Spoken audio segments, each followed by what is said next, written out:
कोई भी वेव अगर माइनस एक्स एक्सिस में मूव करती है तो तुमको पता है ना कि वेव फंक्शन क्या होता है, y is equal to A nought sine omega T plus minus K X. इस केस के अंदर प्लस के एक्स आ जाएगा, इतना पता है ना।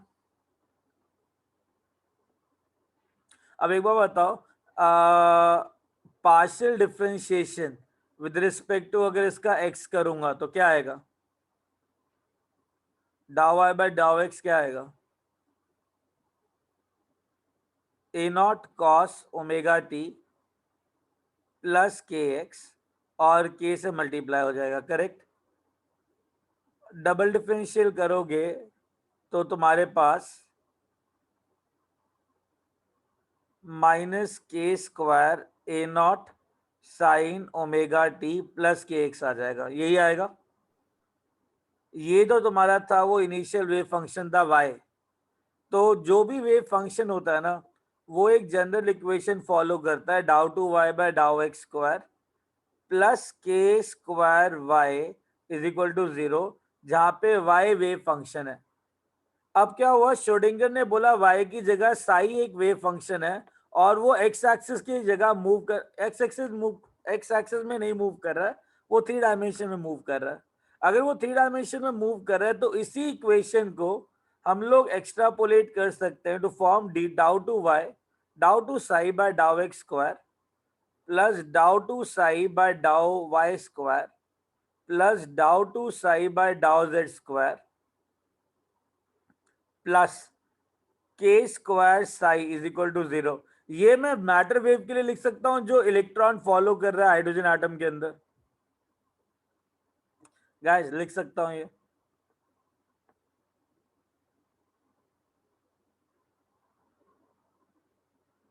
ओके, नाउ लिसन, हुआ क्या, व्हाट इज के, 2 पाई बाय लैम्डा, तो के स्क्वायर क्या हो जाएगा, 4 pi square by lambda square, agreed. Lambda क्या है, वेवलेंथ ऑफ इलेक्ट्रॉन, इलेक्ट्रॉन कौन सा वेव एग्जीक्यूट कर रहा है, मैटर वेव। लैम्डा का फॉर्मूला क्या हो जाएगा, h बाय पी, तो लैम्डा स्क्वायर क्या हो जाएगा, H square by P square. Getting a point. अब बोहर अंकल ने ना एनर्जी की वैल्यूज दी थी इलेक्ट्रॉन्स के लिए। टोटल एनर्जी का वैल्यू जो होता है वो क्या होता है, kinetic energy plus potential energy. तो जो काइनेटिक एनर्जी है वो तुम्हारा पी स्क्वायर बाय 2m होता है plus potential energy is equal to total energy. So P square का जो वैल्यू आया तुम्हारे पास वो आया total energy minus potential energy into 2m, agreed, agreed guys, ये समझ में आया। हाँ सर। अब ये जो एनर्जी वैल्यू है वो किसने दिया था, ये एनर्जी वैल्यूज किसने दिया, बोहर ने। बोहर की जो एनर्जी वैल्यूज थी वो किस एटम के लिए वैलिड थी, किस स्पीशीज के लिए वैलिड थी, हाइड्रोजन लाइक। और हाइड्रोजन लाइक स्पीशीज के लिए। मतलब श्रोडिंगर ने भी जो वेव फंक्शन डेवलप किया था वो किसके लिए किया था, हाइड्रोजन लाइक स्पीसीज। एग्जैक्टली। अब के स्क्वायर की वैल्यू निकालनी है। अब के स्क्वायर की वैल्यू होती है तुम्हारा 4 pi square by lambda square हो जाएगा H square into P square, और पी स्क्वायर की वैल्यू सब्सटीट्यूट करोगे तो will become 8 pi square by H square into M E minus we और ई minus U. Getting it.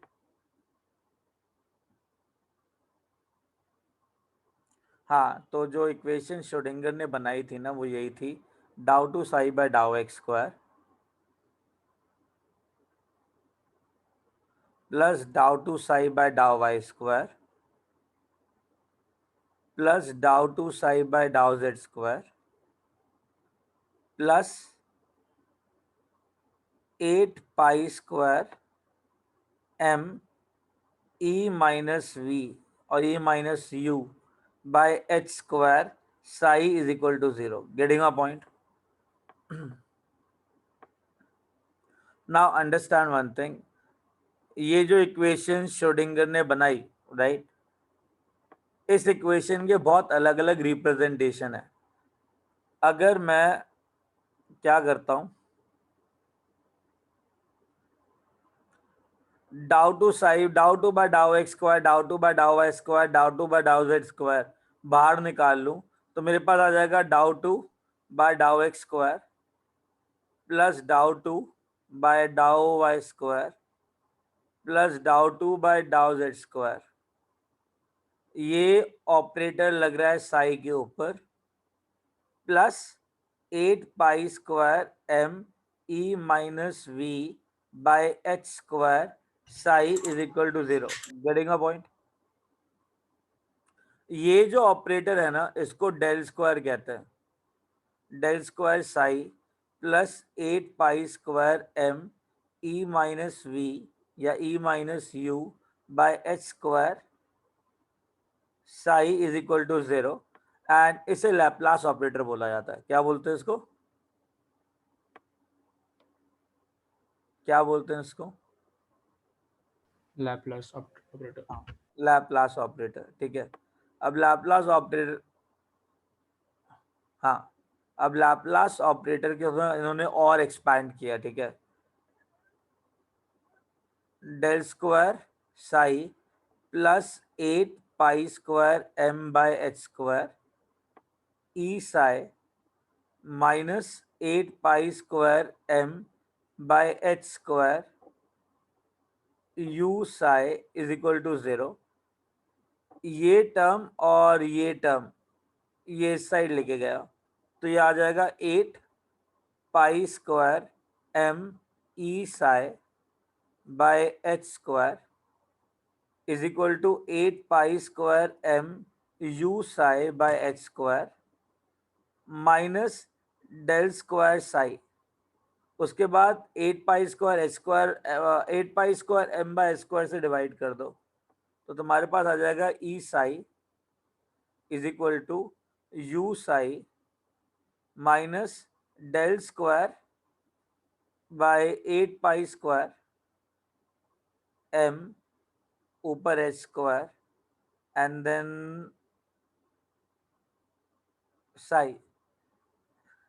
Sai common लोगे तो तुम्हारे पास ये वाली इक्वेशन आएगी, u minus del square h square 8 pi square m into psi. इस ऑपरेटर को हैमिल्टोनियन ऑपरेटर कहते हैं जो तुम्हारी एनसीईआरटी में दिया हुआ है। E psi is equal to h cap psi. ये इक्वेशन देखिए एनसीईआरटी के अंदर। हाँ सर। तो जेई के अंदर ना जनरली पूछा जाता है कौन कौन सी वेव फंक्शन है साई के, मतलब कौन कौन सी रिप्रेजेंटेशन है।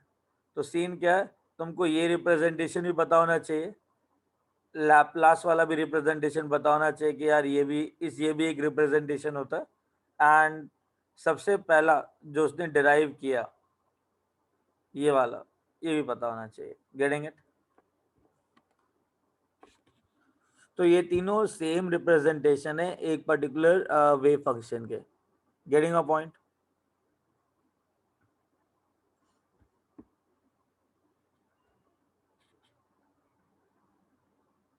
बात समझ में आई? चलो आगे चलें। तो हमने कुछ नहीं किया, एक वेव फंक्शन निकाल लिया साई का, ठीक है। अब श्रोडिंगर ने क्या किया, जब ये h cap psi is equal to e psi एक डबल डिफरेंशियल वेव फंक्शन निकाला था इलेक्ट्रॉन के लिए, तो ऑब्वियसली इसको सॉल्व करेगा, करेक्ट। जब श्रोडिंगर ने इस पूरी इक्वेशन को सॉल्व किया ना bye putting various energy values given by Bohr, तो हर एक सेल के अंदर जब उसने सॉल्व किया तो उसको ना बहुत सारे वेव फंक्शन मिले। सुनो ना, अगर सपोज करो एनर्जी वैल्यू जो तुमको दे रखी है that is -13.6 electron volt into z square by n square, तो यार पहले शेल के लिए कोई एनर्जी वैल्यू होगी, दूसरे शेल के लिए कोई एनर्जी वैल्यू होगी, उसने वो सारी एनर्जी वैल्यूज इस इक्वेशन के अंदर डाली। उसको सॉल्व किया। सॉल्व करने के बाद ना उसके बाद बहुत सारे वेव फंक्शंस आए। सारे वेव फंक्शन जो बहुत सारे आए थे वो सारे इलेक्ट्रॉन फॉलो नहीं करता था, तो उसको क्या करना पड़ा, उसको फिल्टर आउट करना पड़ा। Getting it? अब ध्यान से सुनना होगा क्या। उसने क्या किया,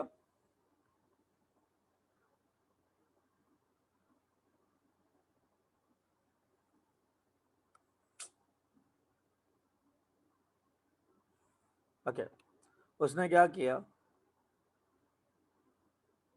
e psi is equal to h cap psi को सॉल्व किया initially by putting various energy values given by Bohr. तो उसको बहुत सारे वेव फंक्शन मिले। He found he got various psi functions.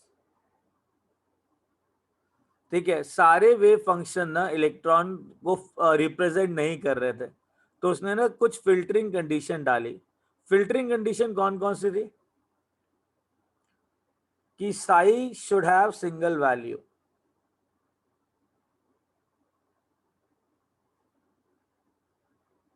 इसका मतलब ये है कि सपोज करो साई एक इलेक्ट्रॉन का वेव फंक्शन है और electron is moving along a radius.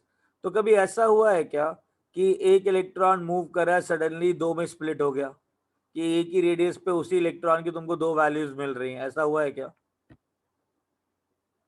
कि तुमको एक ही रेडियस पे तुमको इलेक्ट्रॉन के दो साई फंक्शंस मिल रहे हैं, मतलब 3 डायमेंशन स्पेस में इलेक्ट्रॉन स्प्लिट कर गया दो में? तो साई का जो हर एक रेडियस पे है वो क्या होना चाहिए, single value. Sai should be continuous.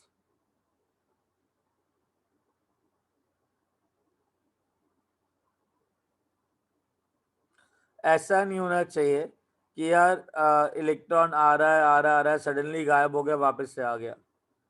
तो it is not possible right in a particular space कि यार ये डिसकॉन्टिन्यूअस हो जाए। Is it possible? जब भी कोई वेव फंक्शन है वो हमेशा कॉन्टिन्यूअस होना चाहिए था। ठीक है, साई शुड बी फाइनाइट, मतलब साई का वैल्यू इंफिनिटी नहीं जा सकता। It should not go like this, क्योंकि किसी भी पर्टिकुलर रेडियस पे जो प्रोबेबिलिटी होगी साई स्क्वायर, अगर वो बहुत बड़ी वैल्यू है तो ऑब्वियसली प्रोबेबिलिटी इनफाइनाइट के अप्रॉक्स हो जाएगा, और प्रोबेबिलिटी की वैल्यू 1 से ज़्यादा नहीं होती है। तो साई हमेशा एक फाइनाइट नंबर रहेगा। Getting my point? It will not go infinity. Sir Sai का ऐसा कुछ सिग्निफिकेंस नहीं होता ना? बेटा Sai is a wave function of an electron. It represent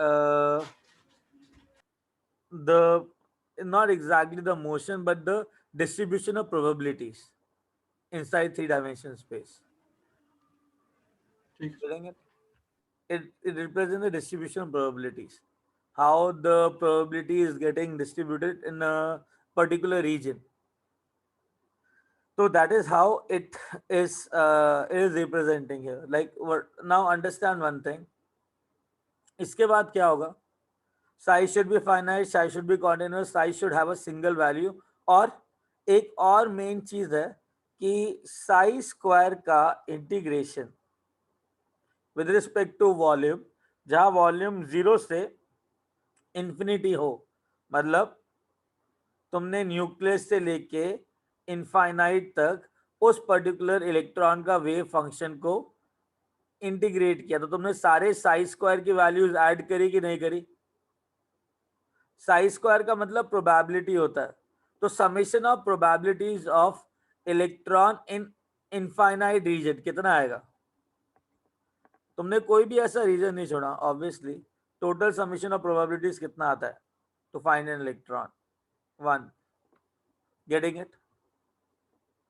तो जिस जिस वेव फंक्शन ने ये चार कंडीशन फॉलो करी, उसने वो वेव फंक्शंस लिए।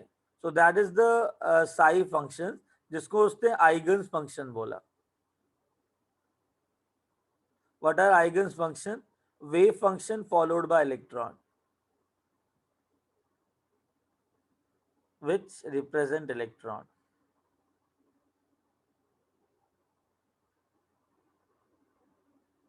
Getting it? उसने फिर उन आइगन्स फंक्शन को दोबारा सॉल्व किया, then he got various quantum numbers namely NLM. S उसने खुद इंट्रोड्यूस किया था. S was not coming as a solution of this Eigen's function. Getting my point? Sir ये आइगन फंक्शन इंटीग्रेशन से मिला है? नहीं बेटा, आइगन फंक्शन इनको फिल्टर किया ना हमने, बहुत सारे वेव फंक्शंस को हमने फिल्टर किया, फिल्टर कंडीशन लगाया तो बहुत सारे वेव फंक्शन जो रैंडम थे वो निकल गए, सिर्फ वही वेव फंक्शंस बचे जो इलेक्ट्रॉन एक्चुअली फॉलो कर रहा था, राइट? फिल्टर तो करने ये के बाद, जो फिल्टर करने के बाद जो वेव फंक्शंस बचे ना जो इलेक्ट्रॉन फॉलो कर रहा था, उसे आइगन्स फंक्शन कहता है. Getting it? ठीक है सर. हाँ, बात समझ में आई?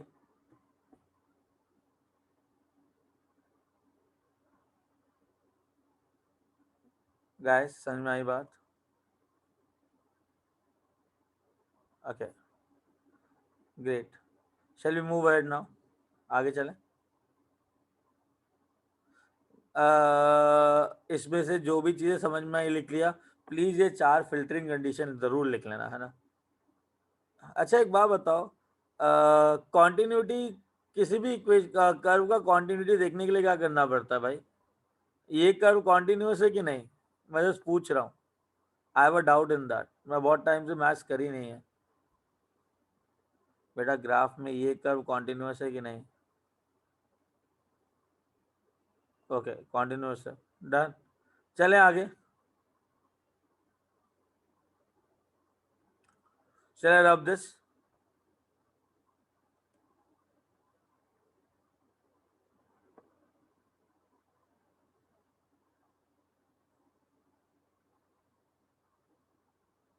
गाइस चलें आगे.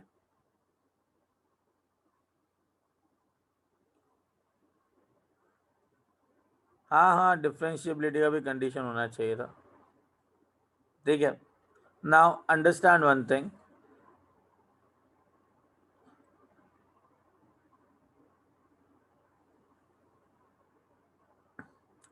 Now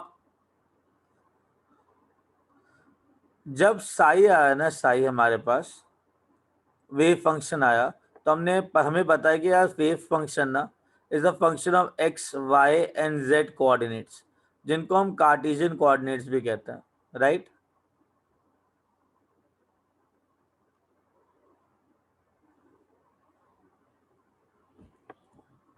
Cartesian coordinates. अब हमें पता है कि यार Cartesian coordinates is not good for us to deal with a symmetrical spherical atom. तो हमने क्या किया, कार्टेशियन कोऑर्डिनेट्स को हमने किसके अंदर कन्वर्ट किया? किसके अंदर कन्वर्ट किया? रेडियल कोऑर्डिनेट्स के अंदर. जिसके अंदर सपोज करो, how to convert a Cartesian system to a radial polar coordinates. मेरे मैंने एक पॉइंट ले लिया रैंडमली, एक्स वाई जेड. ठीक है, ये एक्स एक्सिस ले लिया, ये जेड एक्सिस ले लिया, और ये वाई एक्सिस ले लिया. ठीक है,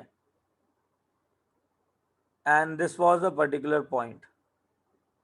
इस पॉइंट का जो प्रोजेक्शन है ना तुम्हारा एक्स वाई प्लेन पे, वो यहाँ पे पड़ रहा है.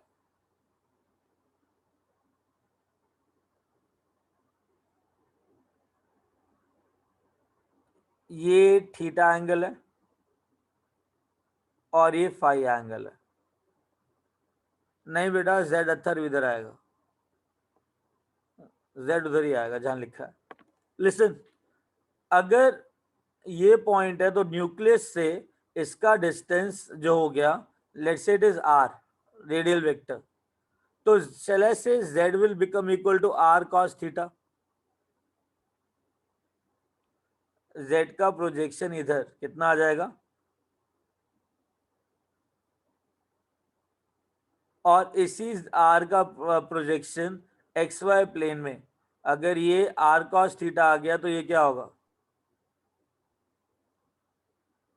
Are sine theta. इतना समझ में आया गाइस? इतना समझ में आया? ये जो आर साइन थीटा है ना, ये तुम्हारा एक्स एक्सिस के साथ फाई बना रहा है. नंदनी, दिस इज थर्ड और फोर्थ स्लाइड. ठीक है, वीडियो रिकॉर्ड हो रहा है, सेंड यू, बट इधर देखो ना, ये आर साइन थीटा है। आर साइन थीटा जो है ना एक्स एक्सिस के साथ फाई बना रहा है। ललित मैंने सब सही लिखा है यार, ठीक है। तो x की वैल्यू क्या होगी, r sine theta cos phi, and y की वैल्यू क्या होगी, r sine theta sine phi. So I can easily convert Cartesian coordinates into polar coordinates. तो हम कह सकते हैं साई है ना, psi is a function of radial part and angular part. ठीक है, इसको ऐसे भी लिख सकते हैं, function of radial part, function of theta and function of phi. This is radial part and this is angular part.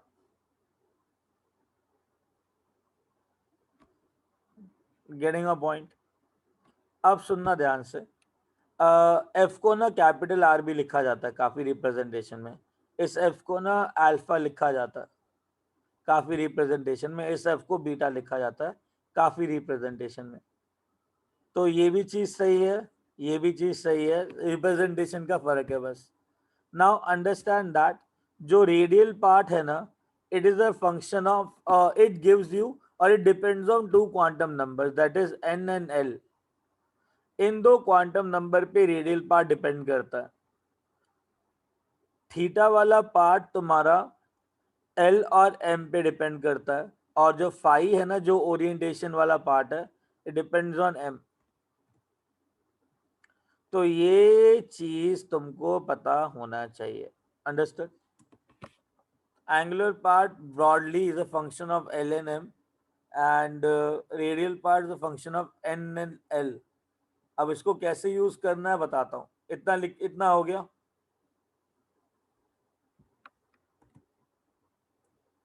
तो हमने कुछ नहीं किया, हमने वेव फंक्शन निकाली। हमें पता है wave function x y z का एक्स वाई जेड पे डिपेंड करते हैं, तो हमने उस एक्स वाई जेड को रेडियल थीटा और फाई पे डिपेंड का फंक्शन कर दिया। ठीक है, बस उसके अलावा कुछ नहीं। रेडियल पार्ट एन एल पे डिपेंड करता है, थीटा पार्ट तुम्हारा एल एम पे डिपेंड करता है, और फाई पार्ट तुम्हारा एम पे डिपेंड करता है। इतना लिख लिया गाइस?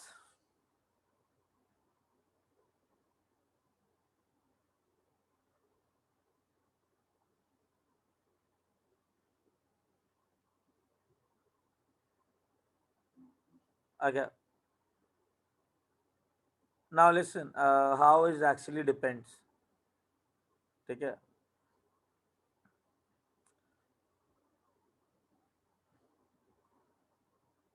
एक मिनट दो।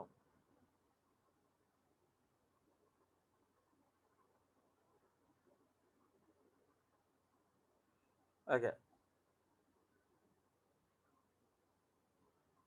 पता है क्या, जो रेडियल पार्ट है साई का, जो हमने बोला कि it depends on is a function of n and l, पता है क्या, जो रिप्रेजेंटेशन है साई आर का, it is actually equal to k into r की पावर एल, उसके बाद कोई के डबल डैश होगा, आर की power n minus l minus one plus k triple dash, एक क्या कहते हैं, पॉलिनॉमियल फंक्शन होगा इधर, ठीक है, रेडियस का, जो ब्रैकेट के अंदर होगा।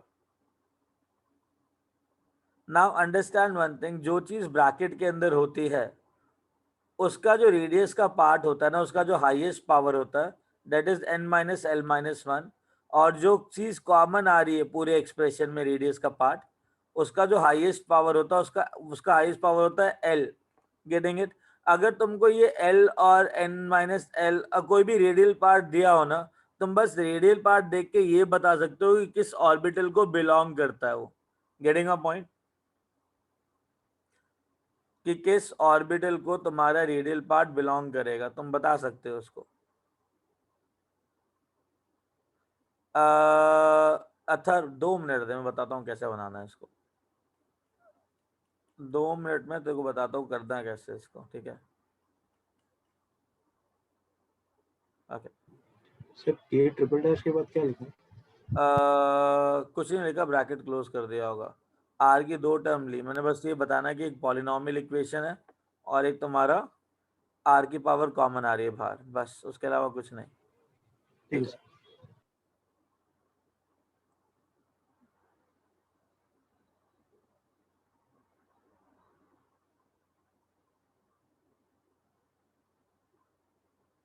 है, ओके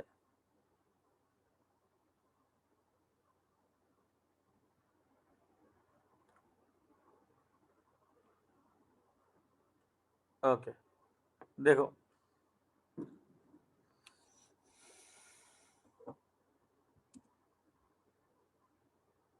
दिख रहा है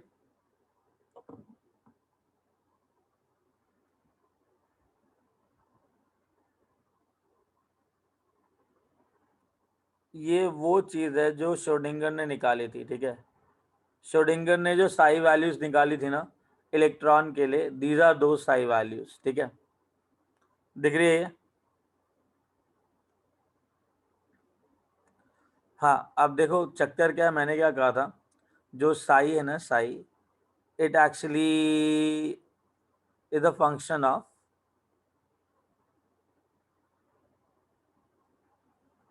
या साई रेडियल पार्ट जो है ना, it is equal to r, कुछ कांस्टेंट होगा के, आर की पावर हाईएस्ट जो बाहर होगी ना वो आर की पावर एल होगी, और एक पॉलिनॉमियल फंक्शन होगा जिसके अंदर आर की जो हाईएस्ट पावर है ना वो n minus l minus one होगी, और उसके साथ कुछ प्लस या माइनस हो रहा होगा, आई डोंट केयर, या भी प्लस या माइनस हो रहा होगा, आई डोंट केयर। पर चक्कर क्या, मुझे ये पता है कि इसका जो हाईएस्ट पावर है और इसका जो हाईएस्ट पावर है उसका वो क्या है। ठीक है, अब एक बार बताओ, ये तुमको दिख रहा है। Now, for example, I start with n is 1, L is 0, m is 0. n 1 है, L 0 है, तो ये कौन सा ऑर्बिटल हो गया बेसिकली? बेटा L 1s 1s हो गया। ये क्या हो गया? 2s very good. ये क्या हो गया? 3s बेटा जो भी s ऑर्बिटल होता है ना, देयर जो रेडियल वेव फंक्शन है, they are independent of angles, they are spherically symmetrical, they don't depend on any angles. Can you see any theta or phi part over there in this overall equation? कोई theta या phi वाला part दिख रहा है यहाँ पे? नहीं sir. Very good. अब यहाँ पे देखो, एल जो तुम्हारा 1 होता है that is equal to p, तो ये हो जाएगा तुम्हारा 2p। एम 0 हमेशा z के लिए होता है, 2pz। अब 2pz के लिए ना, अब ऑब्वियसली जो एस ऑर्बिटल नहीं है उनके पास रेडियल पार्ट भी होगा और एंगुलर पार्ट भी होगा। Getting it? तो इसका वेव फंक्शन के पास रेडियल पार्ट भी है और एंगुलर पार्ट भी है। ये जो वेव फंक्शन है 2p का ही, और प्लस और माइनस वन मतलब px या फिर py, दोनों ऑर्बिटल्स।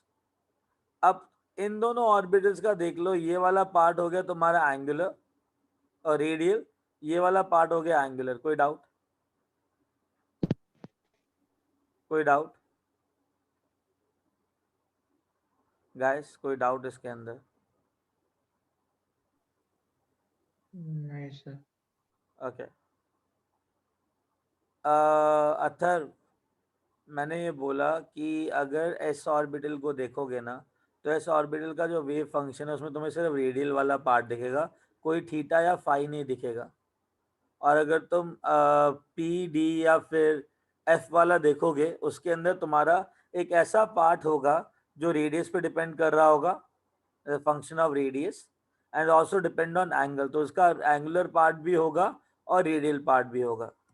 ठीक है, अब मैंने क्या कहा था, अगर सपोज करो तुमको ये नहीं बता रखा कि ये किस ऑर्बिटल को बिलोंग करते हैं, it is not given you कि भैया ये कौन सा ऑर्बिटल है, तुमको खुद निकालना है ये कौन सा ऑर्बिटल है। तो बहुत तरीके निकालने के लिए, पहले तो एक काम करते हैं, सिंपल तरीका देख लेते हैं, रेडियल पार्ट वाला। ठीक है, दे विल आस्क यू कि रेडियल पार्ट देने के बाद कि यार ये जो है किस ऑर्बिटल को बिलोंग कर रहा है।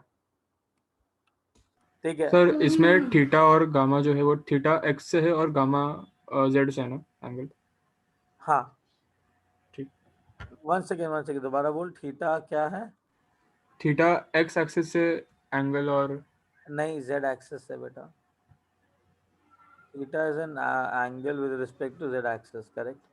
तो z तुम्हारा r cos थीटा होता है, it depends on your theta, ठीक है ठीक। ठीक है। चलो अभी मेरी बात सुनो, मुझे क्या बताओ, जब मैं रेडियल पार्ट देख रहा हूँ इसका इसका जब रेडियल पार्ट देख रहा हूँ तो इसके पास कोई r की पावर l है क्या बाहर, किसी ब्रैकेट के बाहर कोई r की पावर l आ रही है क्या? नहीं। कोई पॉलिनॉमियल फंक्शन है क्या r का यहाँ पे, जहाँ पे r प्लस माइनस कुछ हो रहा है?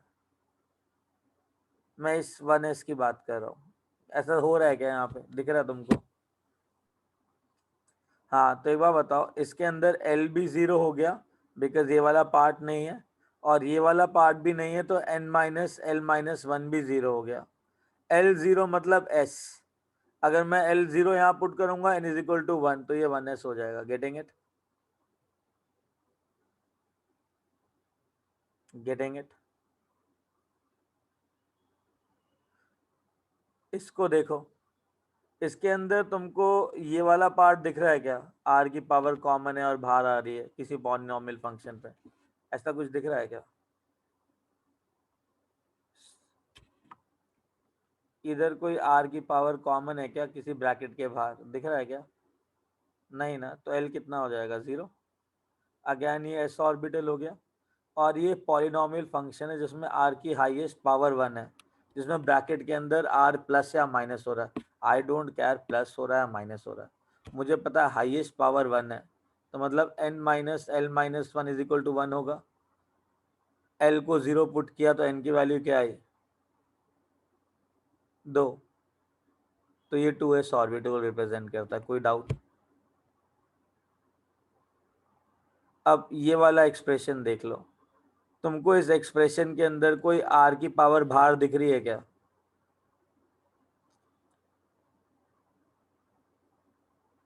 सर कौन सा? ये नीचे वाला, सबसे नीचे वाला 54, सर 1 r की पावर 1 है, तो l की वैल्यू क्या आ गई, 1 और कोई ब्रैकेट के अंदर कोई r की टर्म दिख रही है क्या? हाँ सर। हाँ, तो n माइनस एल माइनस 1 कितना हो गया, 1 1 हो गया। तो एक बार बताओ, l की वैल्यू तो 1 थी, तो n कितना आ जाएगा?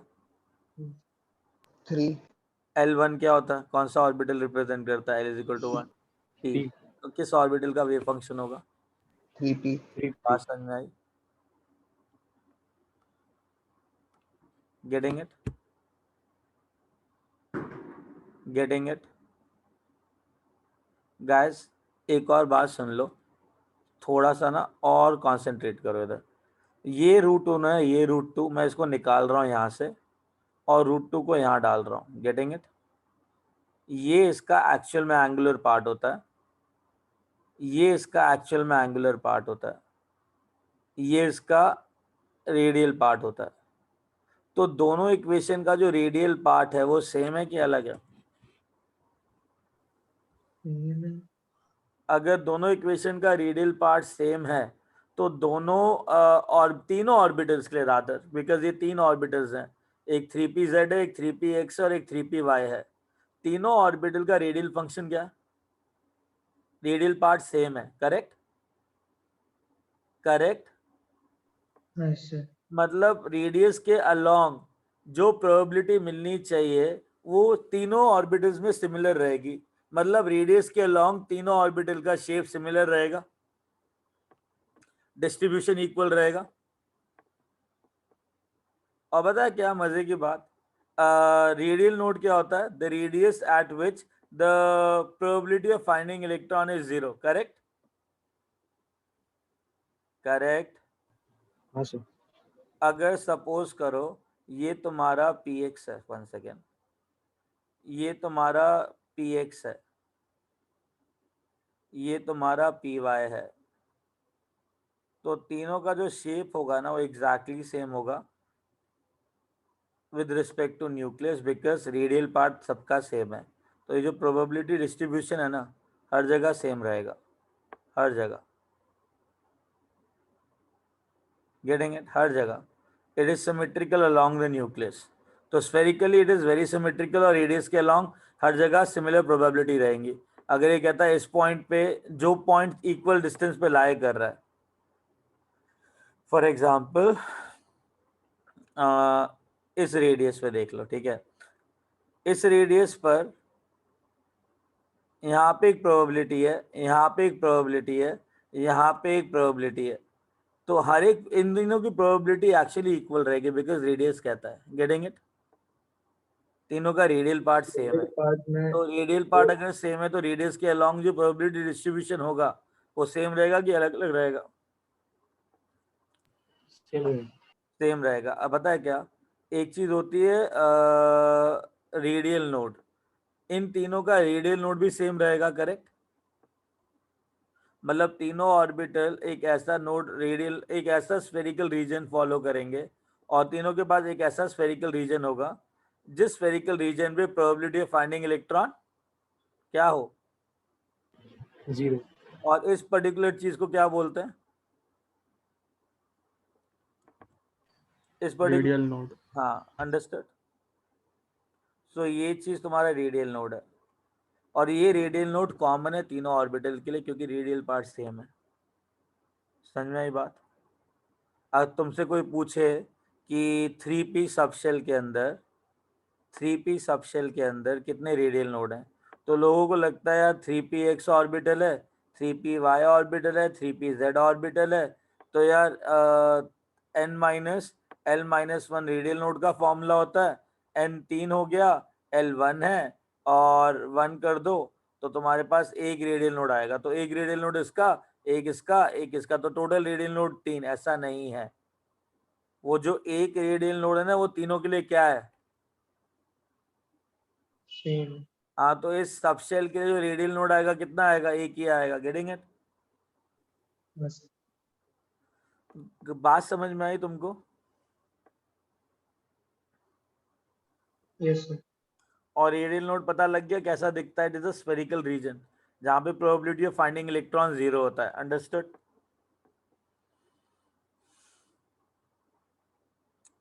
ये सारी चीजें क्लियर हुई अभी? हाँ सर। समझ में आया? अगर तुमको सिर्फ रेडियल पार्ट दे रखा हो तुम कैसे जस्टिफिकेशन करोगे? और पता है क्या, जो कर्व्स की तुम बात करते हो ना, वो कर्व्स हमने इसको प्लॉट करने के बाद लेके आए हैं। हमने इसका रेडियल पार्ट प्लॉट किया, इसका रेडियल पार्ट प्लॉट किया, इसका रेडियल पार्ट प्लॉट किया, तो रेडियल वेव फंक्शन है ना, हमने जब उसको प्लॉट किया अलोंग द रेडियस तो कुछ इस तरीके के कर्व्स आते हैं, इस तरीके के कर्व्स आते हैं, ठीक है? तो वो ये जो कर्व्स का शेप आया ये इन वेव फंक्शंस ने दिया। Getting it? Getting it?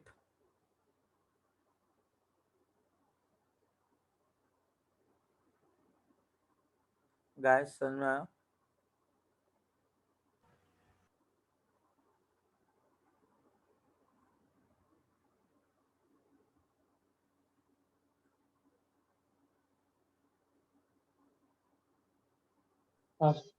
Okay, चले आगे। अच्छा, तो जो तुम्हारा श्रोडिंगर मॉडल है उसने क्या क्या किया? उसने सिंपली ये बोला, उसने सारी थ्योरीज को इकट्ठे कंबाइन कर दिया।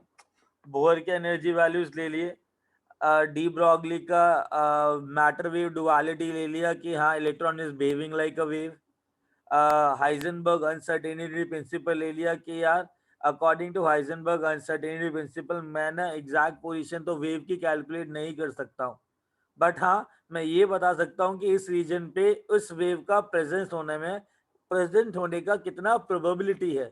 तो वो बात कर रहा था प्रोबेबिलिटी की। Getting it? अंडरस्टूड? चलें आगे। सर तो श्रोडिंगर का मॉडल सबसे बेस्ट होना चाहिए ना? हाँ, तो किसने मना किया बेस्ट नहीं है? But again it is valid only for monoelectronic species, right, जिसको हमने एक्सट्रापोलेट कर दिया था बाद में।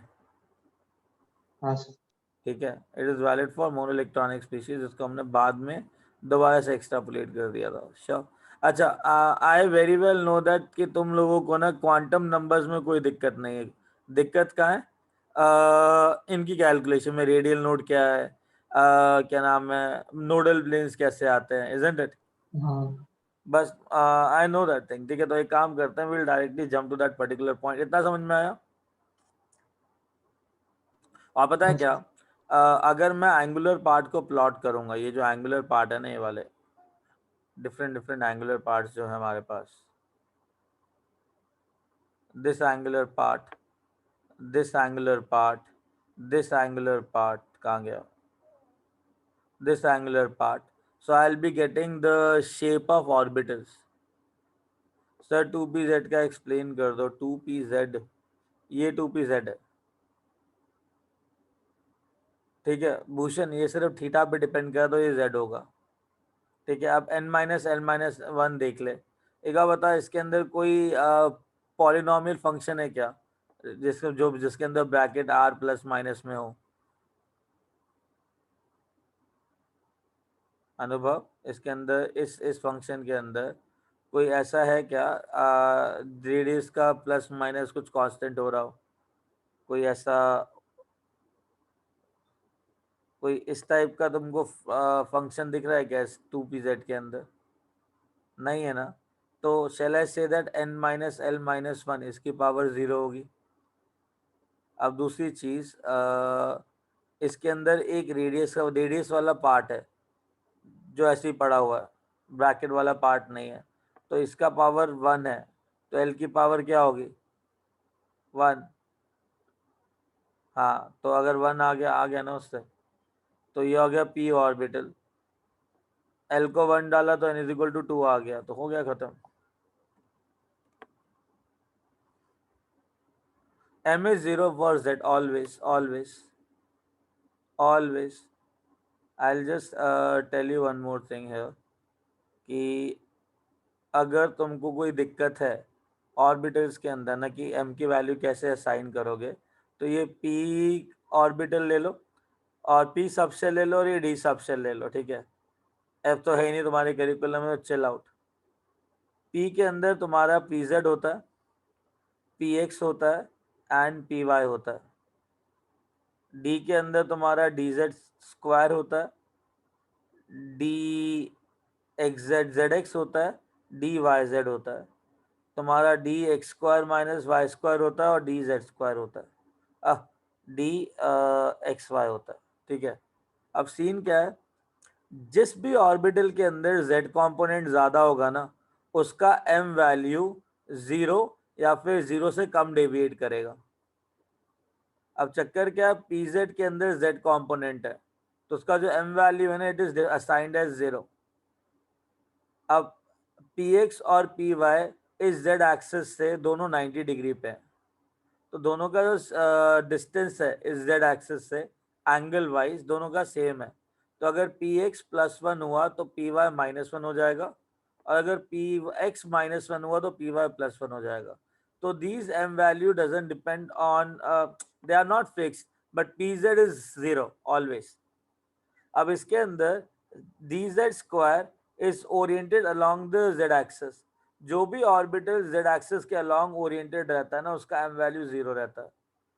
और एंगल वाइज जितना ज्यादा z एक्सिस से डेविएट करेगा, उतना ज्यादा m वैल्यू 0 से डेविएट करेगा। अब dz और dyz 45 डिग्री के एंगल पे एग्जिस्ट करते हैं z एक्सिस से, dxy dx square minus y square 90 degree पे करते हैं।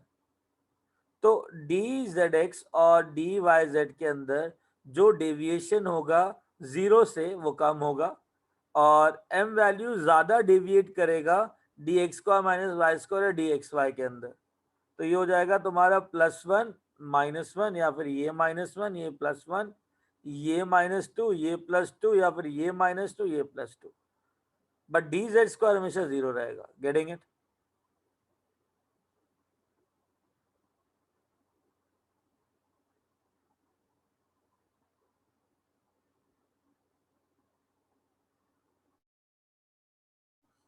Guys, got that?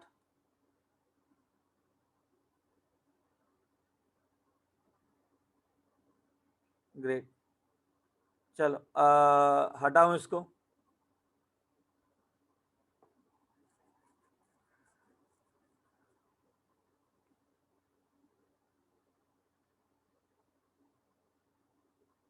Okay, now listen, मैंने क्या कहा था, पहले कर्व्स पे ध्यान दे देते हैं अभी, ठीक है, like that are very important curves.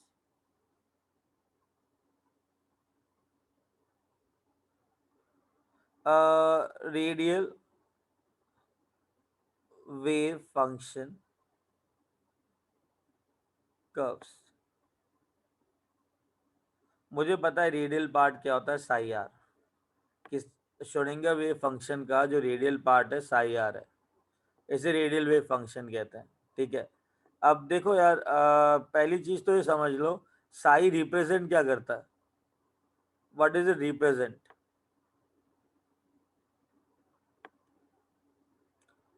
अरे बोलोगे साई का रिप्रेजेंटेशन क्या होता है, मतलब क्या रिप्रेजेंट करता है, क्या बताता है Sai?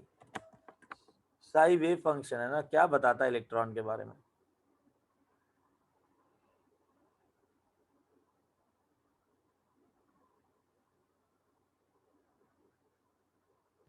Probability of finding electron.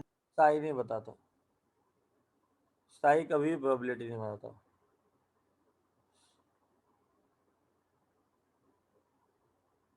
Sai will never tell you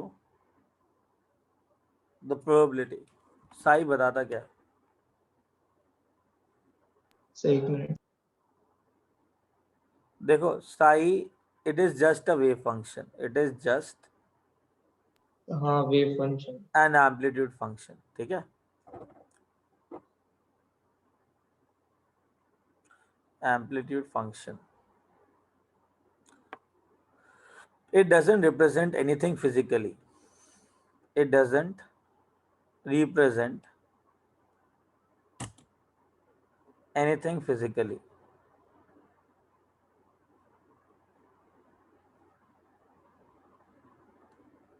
ठीक है, but it represent the energy of an electron in an orbital। तो ये क्या करता है, represent orbital in terms of energy,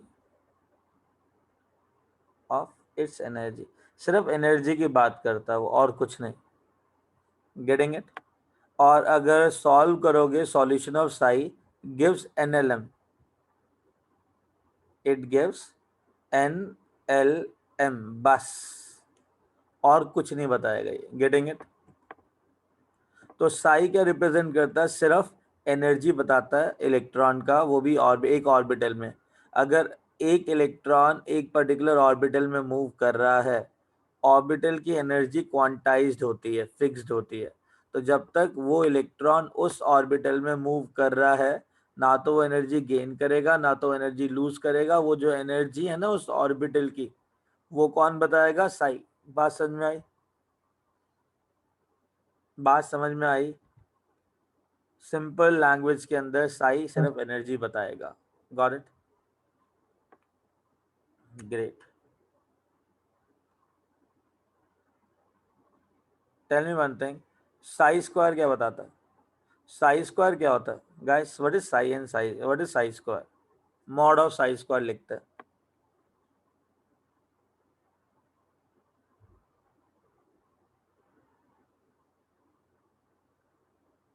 probability बताता है, प्रोबेबिलिटी, मतलब इलेक्ट्रॉन डेंसिटी। हाँ, डेंसिटी, प्रोबेबिलिटी डेंसिटी, ये क्या बताता है? रिप्रेजेंट द प्रोबेबिलिटी, कहाँ पे? ऑफ फाइंडिंग एन इलेक्ट्रॉन, कहाँ पे?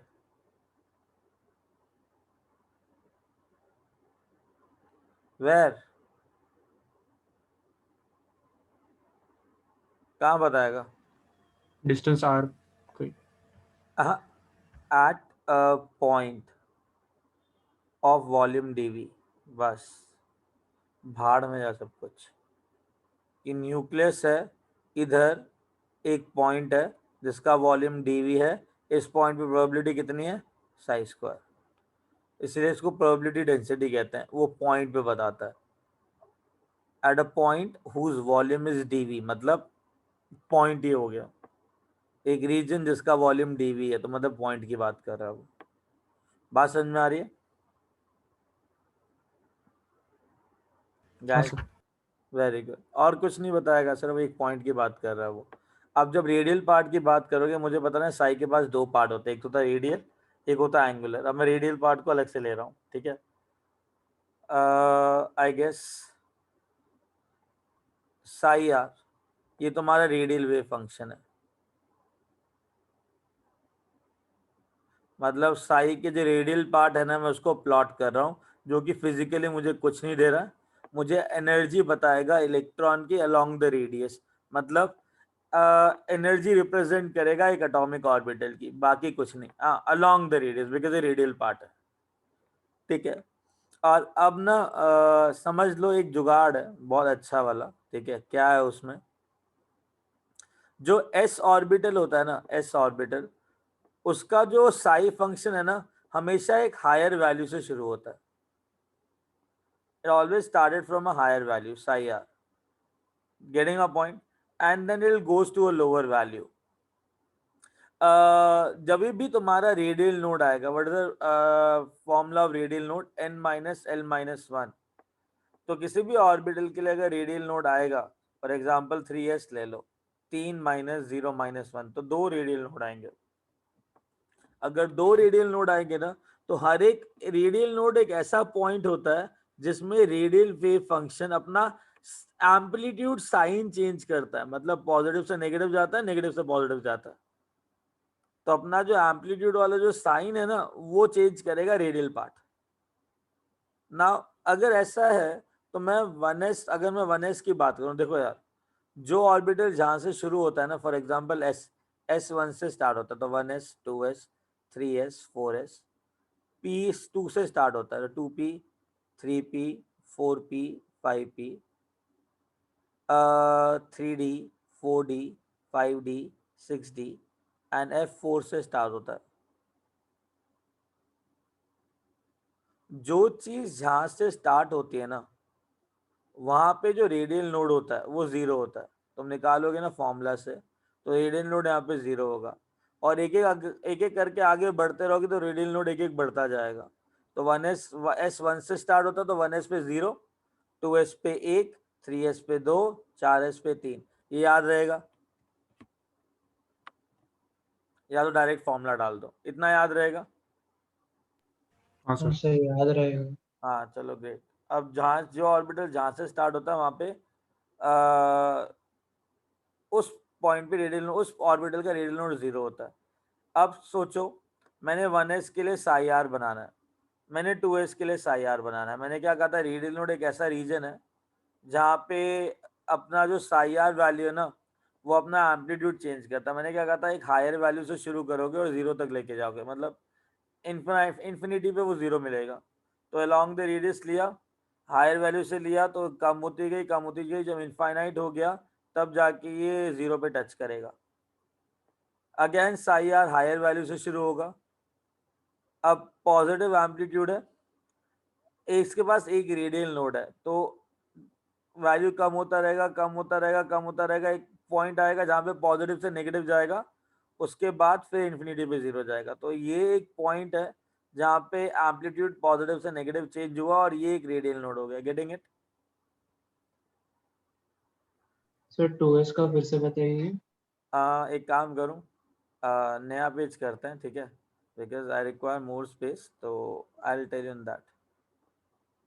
देखो मैंने क्या कहा, 1s का ले लिया radial part, Sai for 1s, ठीक है, साई फॉर 2s,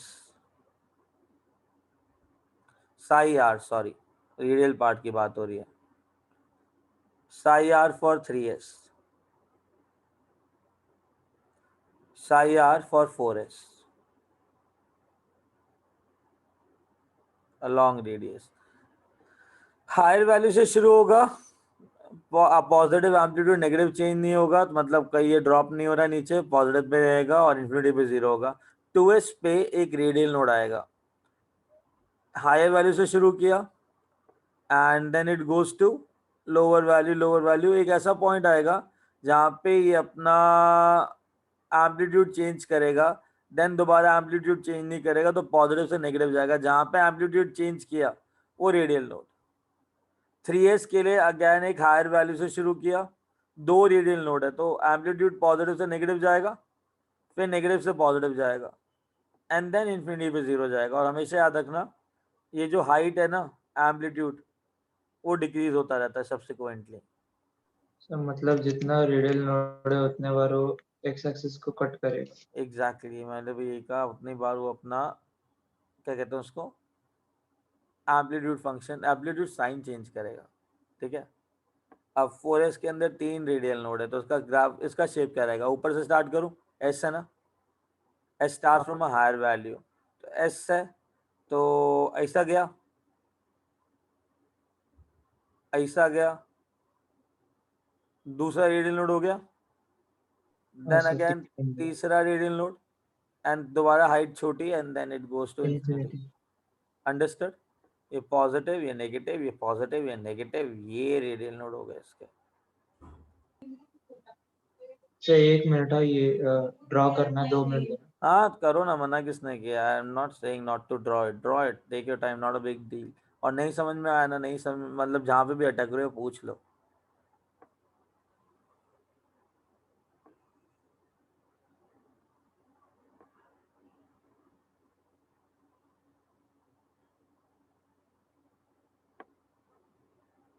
सर ये कर्व्स का एम्पलीट्यूड कम क्यों होता जा रहा है?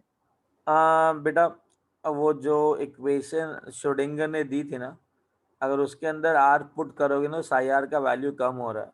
ये जो इक्वेशन श्रोडिंगर ने निकाली मैं सिर्फ उसको प्लॉट कर रहा हूँ। Getting it? Okay sir. जी अभी ना 2 मिनट रुक जाओ, मैं एक और चीज़ बतानी है अच्छी वाली, 2 मिनट रुक जाओ है ना, it will be very nice.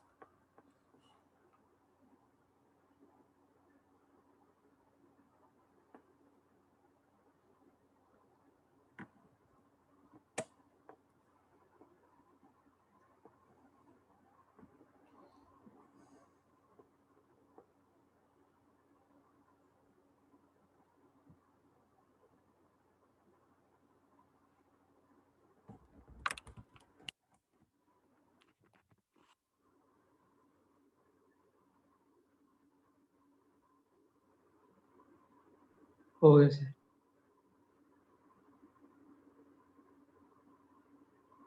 हो गया? हाँ सर। ओके तुम्हारा ना आज फिजिक्स का लेक्चर नहीं है ना? मंडे को क्या होगा बात कर तुम्हारा। रहे हैं सर, है ना? हाँ 7:45 से 9 तक है ना शायद। मैं कह रहा हूँ ना नहीं होगा। ओह 8 अच्छा। o'clock तक I will take the class, ठीक है, एंड ठीक है sir. On Monday Dinesh sir will take, ठीक है? Okay sir. या अथर्व कितना क्यूरियोसिटी फैक्टर है बेटा, ये तो खत्म कर लें अभी, है ना? लिसन इतना आ गया, समझ में हो गया, ये आ गया, कोई डाउट इसके अंदर? नहीं सर। अब सुनो, पी डी और एफ जो ग्राफ्स होते हैं, तो यार एक बात बताओ, साई आर जो हमने भी पढ़ा था कि साई आर जो, अरे ये क्या हो रहा है? हाँ एक मिनट,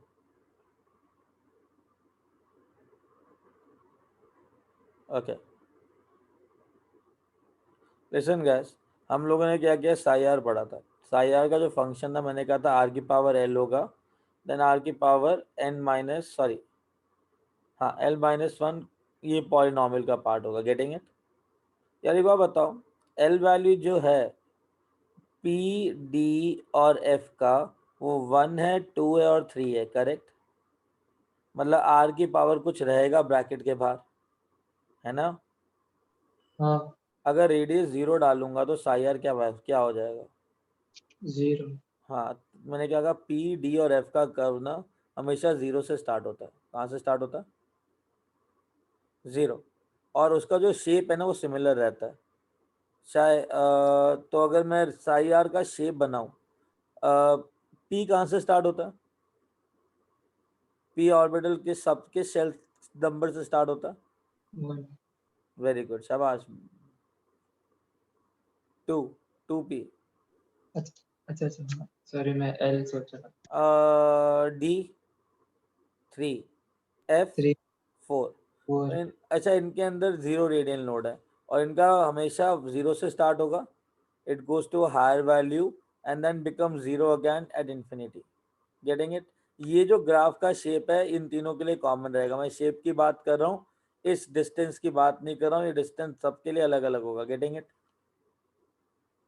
मैं सिर्फ शेप की बात कर रहा हूँ, है ना। साई आर तुमको अगर देखना है किसका, 3p 4d एंड 5f का, तो तुम्हारे पास साई आर है किसका, 3p 4d और 5f का, अलॉन्ग द रेडियस प्लॉट कर। अब मुझे बताओ किसके अंदर कितने रेडियल नोड होंगे, इनके अंदर कितने रेडियल नोड हैं? एक। 2 तो इसका वैल्यू 0 से स्टार्ट करूं कि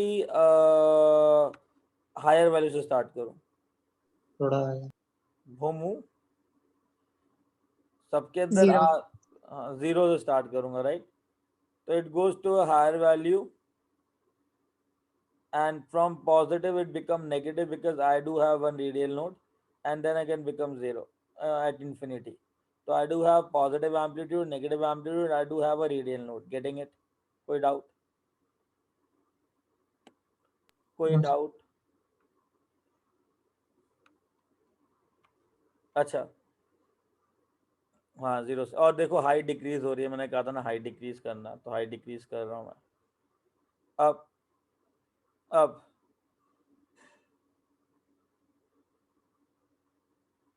मेरे पास अगेन साई स्क्वायर है, ओ साई आर है,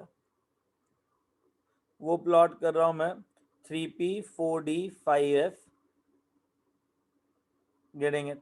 अब इसके अंदर 2 रेडियल नोड है, तो 0 से स्टार्ट करोगे, ऊपर जाओगे, पॉजिटिव से नेगेटिव आएगा, नेगेटिव से फिर पॉजिटिव जाएगा एंड देन बिकम 0। तो अगेन एक रेडियल नोड, दूसरा रेडियल नोड। गाइस शेप याद रहेगा, भूलोगे तो नहीं? सर अभी बना लिए तो याद रहेगा। अरे बना तो लो, लॉजिक समझ में आया तुमको? लॉजिक कि याद कैसे रखना है, उसको समझना कैसे।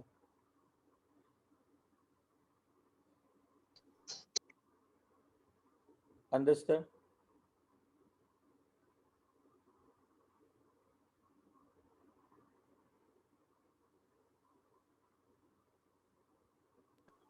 तो एक मिनट सर थोड़ा नीचे करो ना। नीचे कर। सर आपने 3p 4d और 5f दोनों में आपने सेम लिया, बट आपने ऊपर वाले अरे में वन 2 बना, सेकेंड, नीचे वाले में 3। वन सेकेंड बेटा, ये ना 4p हाँ वही सर। 5d और 6f होगा, 2 रेडियल नोड होंगे, ठीक है। समझ रहे हो, भावनाओं को समझो, राइट। डन।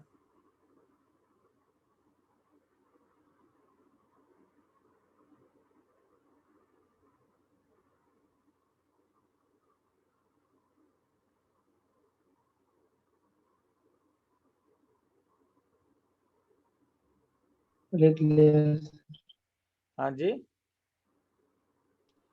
हाँ ऊपर लिख वाले लिया। में 1 रेडियल नोड होगा बेटा।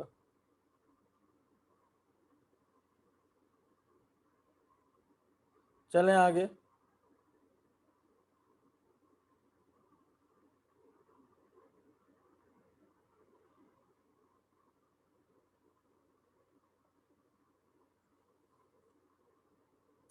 चलो गाइस, लिख लिया? हाँ सर। अब ना एक चीज है, मुझे बताओ, 2 वे फंक्शंस और हैं, psi r square and 4 pi r square psi r square. Getting it? इसे बोलते हैं रेडियल प्रोबेबिलिटी डेंसिटी। इसे बोला जाता है radial probability distribution function. Getting it? इसमें डेंसिटी आता है, इसमें डिस्ट्रीब्यूशन आता है, ठीक है। दोनों में फर्क क्या है बेटा?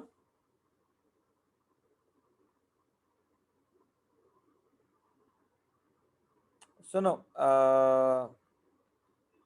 ध्यान से सुनो पहले तो। डेंसिटी वैसा फिक्स्ड रहता है अरे और नहीं नहीं नहीं, सुनो सुनो सुनो सुनो सुनो सुनो, इम्पोर्टेंट है, सुनो अभी, ठीक है? ध्यान से सुनना क्या कह रहा हूँ। सुनो अगर मेरे को प्रोबेबिलिटी निकालनी है और मेरे को साई आर स्क्वायर दे रखा है, ठीक है? मुझे पता है यार, साई आर स्क्वायर को अगर मैं वॉल्यूम के अलॉन्ग इंटीग्रेट करूंगा फ्रॉम वॉल्यूम 0 टू इंफिनिटी, तो नेट प्रोबेबिलिटी कितनी आएगी गाइस किसी भी इलेक्ट्रॉन के लिए? 4 पाई आर स्क्वायर डीवी। अरे यार क्या कह रहा हूँ, नेट प्रोबेबिलिटी 0 से 1. इंफिनिटी 1। Getting it? अच्छा हाँ 1। एक बार बताओ, वॉल्यूम जो एटम का spherical, right? 4/3 pi r cube, right? Dv by d r कितना होगा? 4 पाई आर स्क्वायर। तो डीवी को मैं 4 pi r square d r लिख सकता हूँ, कोई डाउट? अगर डीवी को यहाँ डाला तो No, मेरे sir. पास आ जाएगा probability psi r square into 4 pi r square d r, r square d r, कोई डाउट? इस फंक्शन को मैं वॉल्यूम के अलॉन्ग, गाइस आवाज आ रही है? आई गेस लैगिंग हुई होगी गाइस, वॉइस हाँ सर, आ रही है, आ रही है, आ रही है। आ रही? अभी आ रही है। अभी आ रही ना?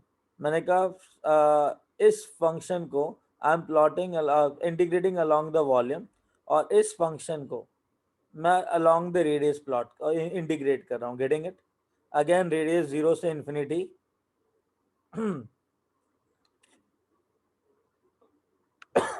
सॉरी गाइस, समझ में आया? Did you get that? अरे हाँ या ना? हाँ हाँ हाँ सर। अभी सुनो फर्क क्या है। साई आर स्क्वायर का मतलब क्या? ये न्यूक्लियस है। इस न्यूक्लियस पे अगर मैं अलोंग दिस न्यूक्लियस रेडियस की तरफ जा रहा हूँ, ठीक है? लेट्स से रेडियस आर है। इस पॉइंट पर, इस पर्टिकुलर पॉइंट पे अगर मेरे को प्रोबेबिलिटी चाहिए अलोंग द रेडियस, ये होगा साई आर स्क्वायर, कोई डाउट? इस पर्टिकुलर रेडियस पर मुझे इस रेडियस पे एक सबशेल बना रहा हूं। सबशेल मतलब मैं सारे पॉइंट्स ले रहा हूं उस रेडियस के अलोंग, सबशेल कह रहा हूं, एक शेल बना रहा हूं। जब मैंने एक शेल बनाया एट ए रेडियस आर, तो ये शेल का जो सरफेस एरिया होगा वो 4 पाई आर स्क्वायर होगा। तो अगर मैं 4 पाई आर स्क्वायर को साई आर स्क्वायर से मल्टीप्लाई कर दूं तो मेरे पास ये सारे पॉइंट्स आ जाएंगे इस पर्टिकुलर रेडियस पर। हाँ ये सारे पॉइंट्स आ जाएंगे। Getting it? तो साई आर स्क्वायर का मतलब होता है प्रोबेबिलिटी एक पॉइंट पर। 4 pi r square psi r square का मतलब होता है रेडियस पर नेट प्रोबेबिलिटी। उस रेडियस पर जितने भी पॉइंट्स एग्जिस्ट करते हैं which is forming a sphere, उस स्फेरिकल रीजन पर जितना नेट प्रोबेबिलिटी है ना, वो है 4 pi r square psi r square. बात समझ में आई? सर, मतलब से वो स्फीयर के आउटर कवरिंग पे ना ऐसे। हाँ हाँ, मतलब आउटर कवरिंग की बात हो रही है कि भाई साहब अगर तुम्हारे पास एक स्फीयर है ऐसा, ये स्फेरिकल रीजन है, ठीक है? इस स्फीयर पे अगर नेट प्रोबेबिलिटी चाहिए इस रेडियस पर तो 4 pi r square psi r square, और उस पॉइंट पे चाहिए तो साई आर स्क्वायर। बात समझ में आई? हाँ सर। तो अगर मैं साई आर स्क्वायर को उसी रेडियस पे सरफेस एरिया के साथ मल्टीप्लाई कर दूं तो मुझे ना उस रेडियस पर नेट प्रोबेबिलिटी मिल जाएगी। कोई डाउट? No sir. तो अगर कोई तुमसे क्वेश्चन पूछता है find out the radius eight which probability of finding the electron is maximum, तो वो तुमसे पॉइंट की बात कर रहा है कि रेडियस की बात कर रहा है? क्वेश्चन है find the radius where the probability of finding the electron is maximum. So does he talking about a point or the entire radius? तो क्वेश्चन रिपीट करो ना। अंग्रेज, दोबारा सुनो। क्वेश्चन है कि what, calculate the radius at which the probability of finding electron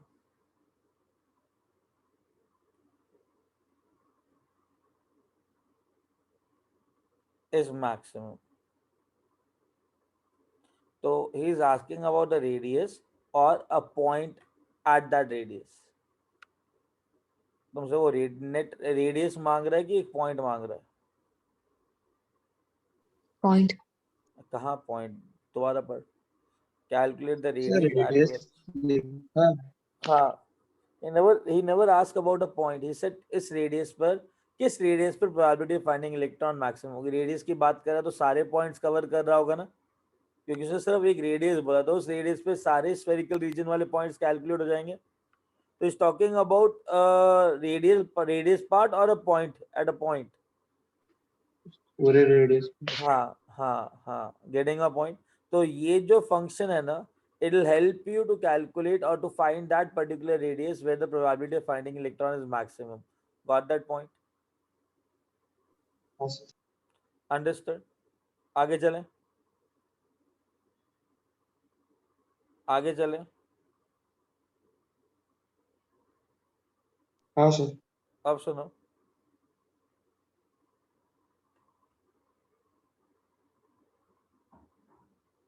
बात करते हैं साई आर स्क्वायर के कर्व की। यार अगर साई आर का स्क्वायर करना है तो अगर ये साई आर कर्व बना रखा है मैंने 1s का, तो साई आर स्क्वायर क्या होगा 1s के लिए?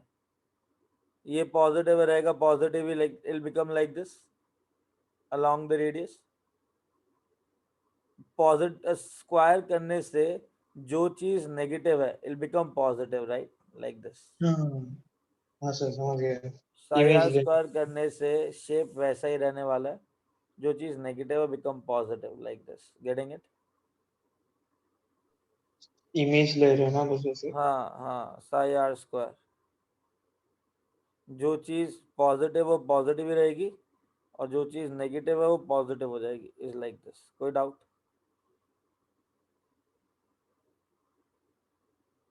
कोई डाउट? नहीं सर। सर एक मिनट ये बना रहे। सर एक मिनट।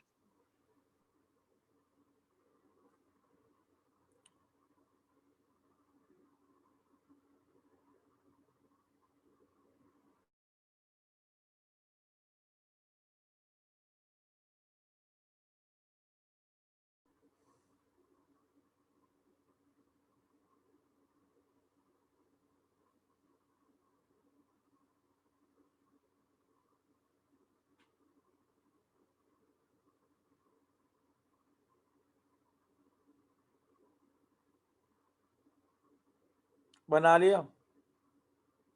तो बस एक मिनट। ओके।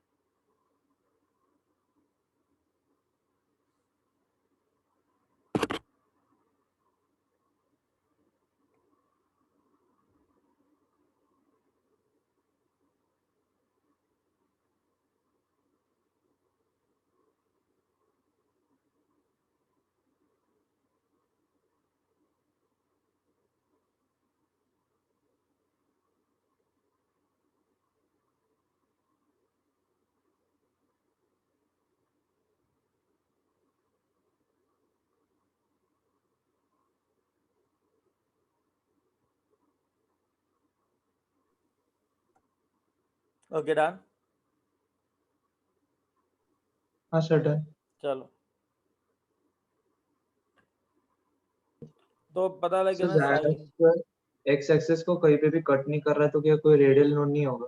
बेटा कट कर रहा है ना, टच कर रहा है ना वहाँ पे, तो साई आर स्क्वायर जहाँ 0 होगा। अच्छा वो टच कर रहा है क्या? हाँ हाँ, साई अच्छा ठीक है। वाले ग्राफ में ऑर्बिटल्स हैविंग डिफरेंट शेप में आइडेंटिफाई कैसे करेंगे? Lalit, I didn't get it sir. Sai वाले ग्राफ में ऑर्बिटल्स हैविंग डिफरेंट शेप्स में आइडेंटिफाई कैसे करेंगे मतलब? जैसे 2p 3d और 4f में आइडेंटिफाई कैसे करेंगे कौन सा ग्राफ किसका है? अरे तो वेव फंक्शन दे रखा होगा ना उसके अंदर, तो हाइट मैं ज्यादा रहेगी नॉर्मल उसके शेप की अकॉर्डिंग। बात कर रहा हूँ। देखो उसके साथ कुछ और भी दिया होगा। सपोज करो एक ग्राफ बना के दे दिया, उसके बाद तुम्हें बोले कि ऑर्बिटल एंगुलर मोमेंटम ये है, तो ऑर्बिटल एंगुलर मोमेंटम का जो फॉर्मूला होता है √L/L+1 h/2 पाई होता है, राइट। तो उससे एल हाँ। वैल्यू पता लग जाएगी, तो तुमको पता लग जाएगी वो PDF में से कौन सा होगा, करेक्ट। तो मतलब ऐसे कंपेयर करने के लिए नहीं बोलेंगे ना कि दो ग्राफ में से ये कौन सा ग्राफ इसका होगा, देखो कुछ और एक्स्ट्रा इन्फॉर्मेशन। नहीं नहीं वैसा कुछ नहीं होगा, गेटिंग इट, कि देख के बताओ ये कौन सा है, ऐसे कैसे हो सकता है, राइट, बिना किसी उसके डेटा देंगे साथ में कुछ, है ना। अब मेरी बात सुनो, साई r² क्या बनाना आ गया, कोई डाउट इसके अंदर। इसका साई r² भी ऐसे ही होगा, यहाँ पे साई r² 0, तो मतलब ये रेडियल नोड हो जाएगा, correct. Probability of finding electron is 0 at that particular radius. Similarly इसका स्क्वायर करोगे then I will be getting this, फिर छोटी हाइट, फिर और छोटी हाइट, यहाँ पे 0 है तो ये दोनों रेडियल नोड हो गए, getting it, getting it guys.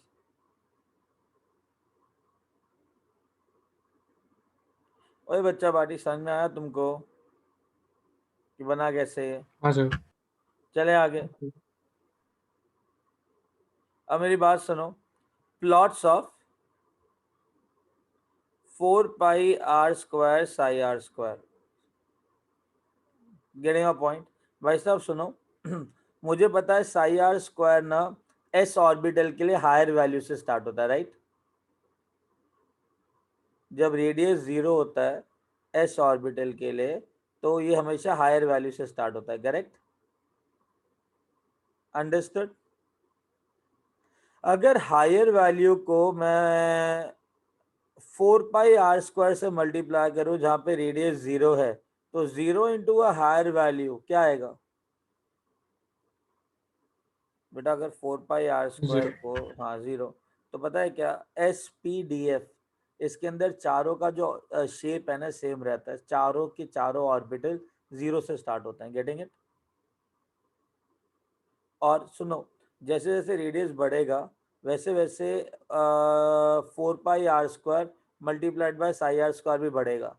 तो सीन क्या होता है, पहले तो हाइट डिक्रीज हो रही थी, ठीक है, रेडियस, ये हो जाएगा 4πr² Sai r², 1s 2p 3d 4f, सबका शेप सेम रहेगा, 0 से स्टार्ट होंगे, कोई रेडियल नोड नहीं, and become 0 at infinity.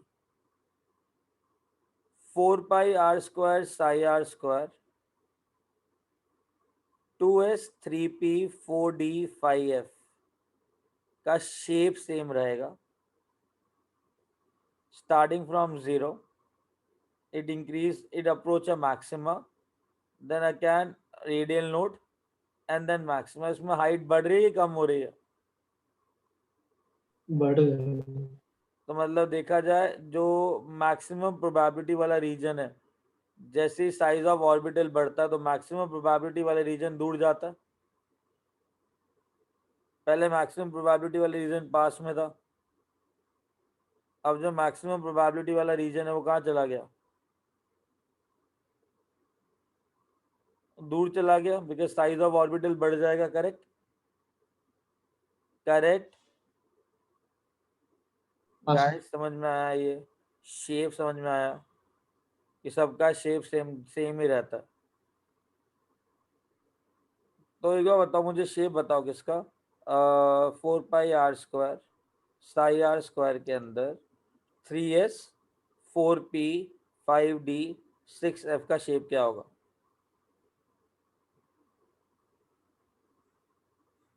Guys shape क्या होगा? कितने रेडियल नोड होंगे?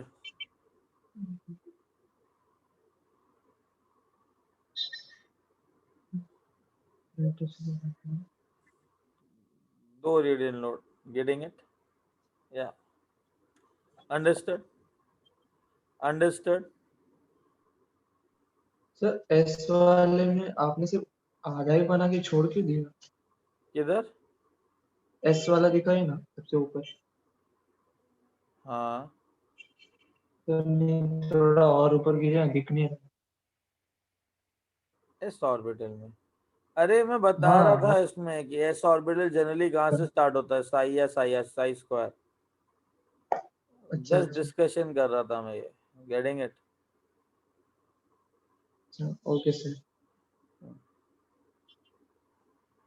बना लिया ये तो लास्ट बना रहे एक मिनट। क्या?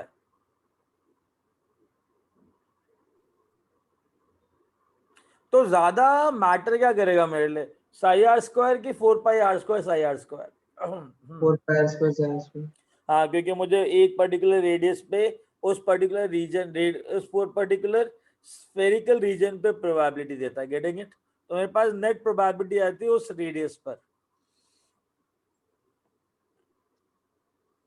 Getting it guys.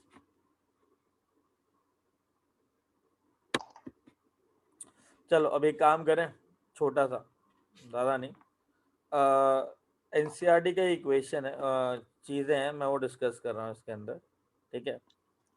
एनसीईआरटी में बोला है कि द प्रोबेबिलिटी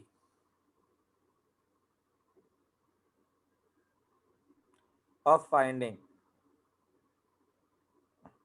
an electron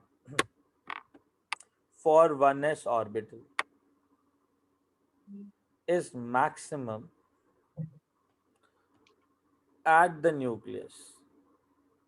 इसका क्या मतलब हुआ?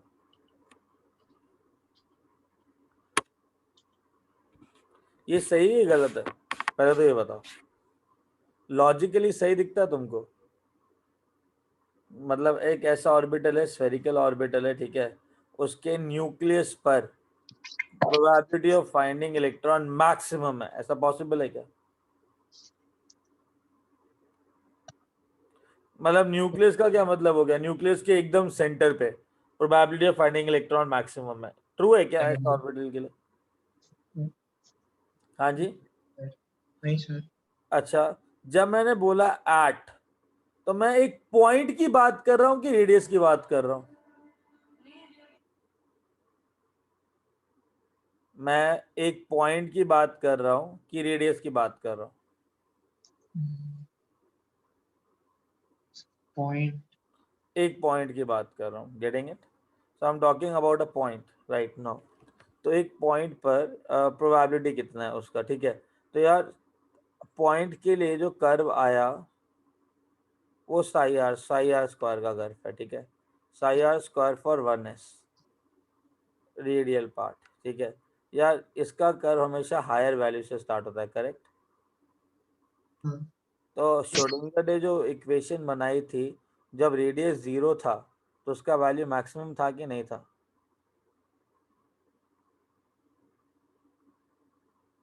अरे था कि नहीं था? हाँ। था तो सही है ना, गलत है? सही है। सही है ना, तो तुम गलत कैसे बोल रहे हो? हाँ। अरे हाँ, R0 का मैक्सिमम अरे सही है। सुनो सुनो सुनो सुनो सुनो सुनो सुनो, लॉजिकली बैठ नहीं रहा ना।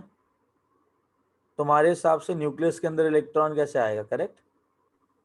अब मैंने हाँ। तुमको क्या बोला, एक्चुअल इलेक्ट्रॉन का जो प्रोबेबिलिटी है, तुम एट पॉइंट कैलकुलेट करते हो कि अलोंग द रेडियस कैलकुलेट करते हो? along the radius। Along the radius. अब मेरी बात सुनो, सेंटर पे एक पॉइंट है और ना थोड़ी दूर जाके एक पॉइंट है, समझना है इस चीज को। एस ऑर्बिटल की बात कर रहा हूँ, 1s ऑर्बिटल की बात कर रहा हूँ। तो 1s ऑर्बिटल में ना जो सेंटर पे पॉइंट है, वहां पे जो एक पॉइंट है ना बीच में, उसमें जो प्रोबेबिलिटी ऑफ फाइंडिंग इलेक्ट्रॉन है ना मैक्सिमम है, ठीक है। अलोंग द रेडियस गया मैं, तो यहाँ पे, ठीक है, जो साई आर स्क्वायर है उसका जो वैल्यू है वो बहुत कम है इससे। सपोज इसका प्रोबेबिलिटी बहुत मैक्सिमम है इस पॉइंट पे, कितना? 0.0000001। जैसे न्यूक्लियस के बाहर आया, साई आर स्क्वायर कम हो गया, ठीक है ना, कितना हुआ? 0.0000001, गेटिंग इट? एक जीरो बढ़ा दो तो कम हो गया। बट चक्कर क्या है, अगर मैं इस रेडियस पे देखूं तो मेरे पास यही सारे पॉइंट्स इस पर्टिकुलर स्फीयर के अंदर एग्जिस्ट करेंगे, हाँ तो नेट प्रोबेबिलिटी होगी इस रेडियस पर वो कितनी होगी 4 पाई उन आर सारे square point. Into Sai r square. Agreed. हाँ सर। 0.00001 को अगर मैं 4 पाई आर स्क्वायर से मल्टीप्लाई करूं तो नेट प्रोबेबिलिटी इस रेस में कितनी आएगी? इससे तो बहुत ज्यादा हो जाएगी ना।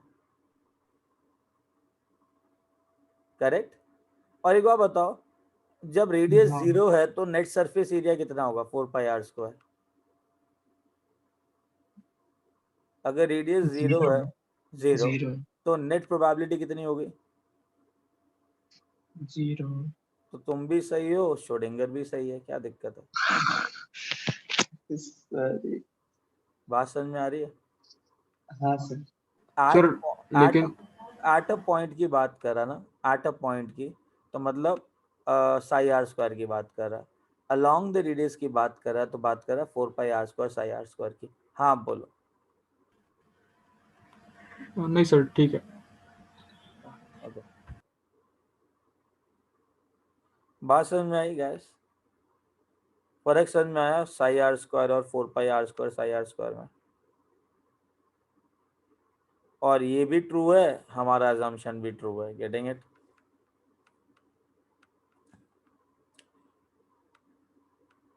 तो नहीं एग्जाम में आंसर क्या लिखा? अरे एट अ पॉइंट लिखा हो तो सही है ना भाई, क्या दिक्कत है? हाँ अंडरस्टैंड? अंडरस्टैंड? सर जो फिर हमको साई स्क्वायर के लिए सपोज पी ऑर्बिटल का जो मैक्सिमम मिलता है जहाँ पे, और वो उसी ऑर्बिटल के लिए 4 pi r square Sai square के लिए जो मैक्सिमम मिलता है वो दोनों अलग अलग होंगे ना?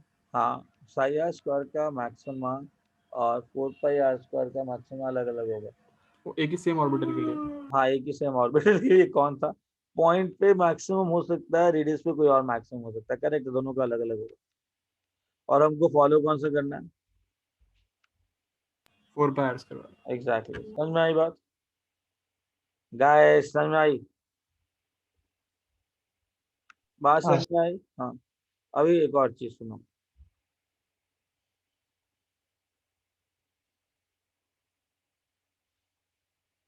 आ, देखो मैं ना फोर्थ शेल के अंदर थर्ड शेल देखते हैं, ठीक है? मैं एक्चुअल प्लॉट कर रहा हूँ, ध्यान से सुनो। 3s 3p 3d 4 pi r square psi r square plot कर रहा हूँ सेम पीरियड, मतलब सेम सेल के अंदर। पता है क्या? ये कर्व है तुम्हारा 3s का। 1 सेकेंड, सर, आप तीनों अलग का एक ही कर्व में प्लॉट कर। अल कट। कैसे? तीनों का शेप अलग अलग है ना। अच्छा, हाँ हाँ। ये इसका है, किसका है? ये मैक्सिमम है, इसका रेडियस s का ही है, वो 3s है।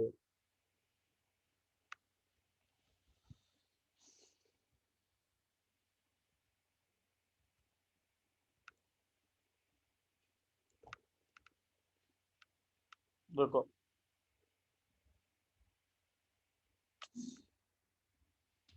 Give me a minute. हाँ, फील नहीं आई मुझे।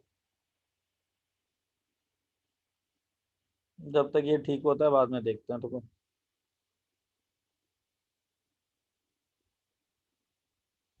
सुनो,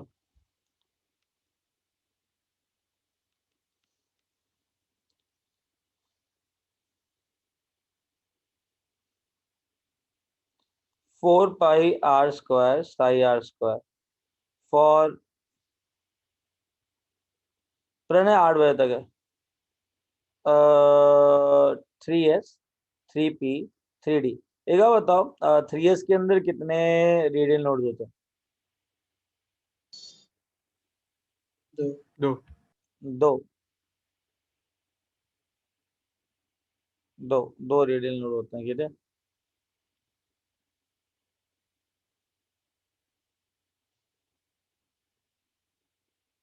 P2 नहीं होगा ना सर? क्या नहीं होगा? नहीं होगा, P2 नहीं होगा। 3s के अंदर दो होते हैं, ठीक है? तो कौन कौन से रेडियल नोड होंगे? ये एक,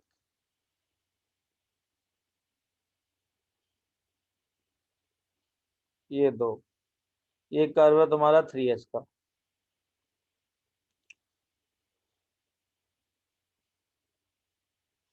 ठीक है, उसके बाद 3p, 3p क्या रहेगा?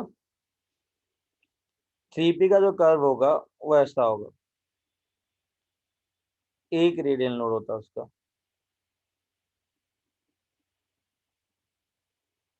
Getting it? Getting it?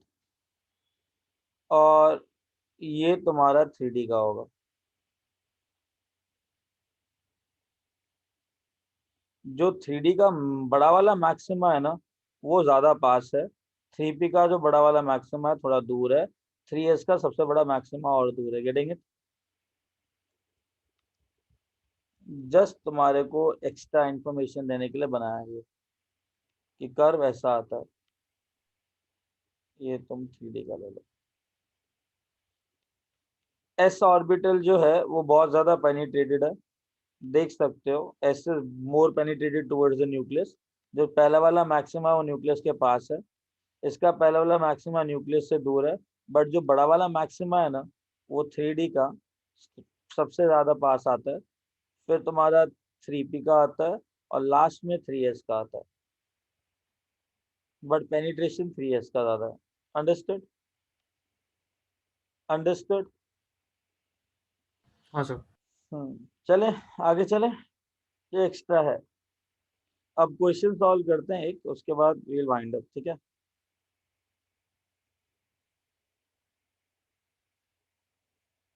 हो गया?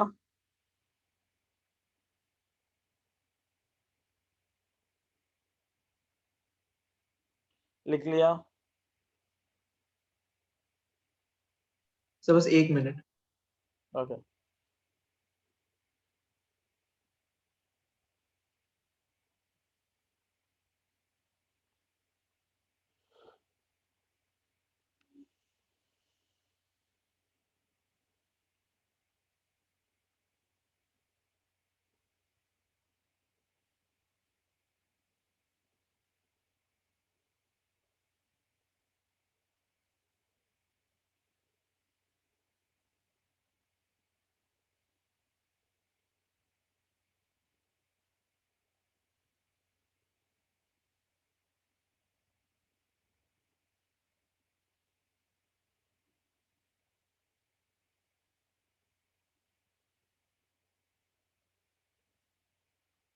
हाँ सर हो गया। Very good.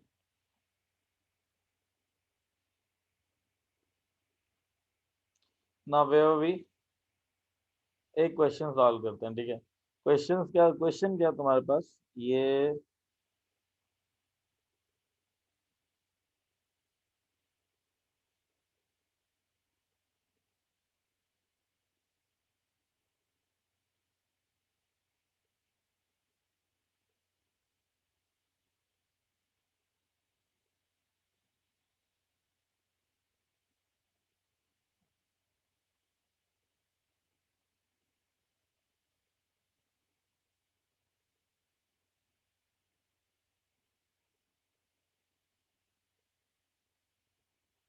ये ना तुम्हें दे रखा है,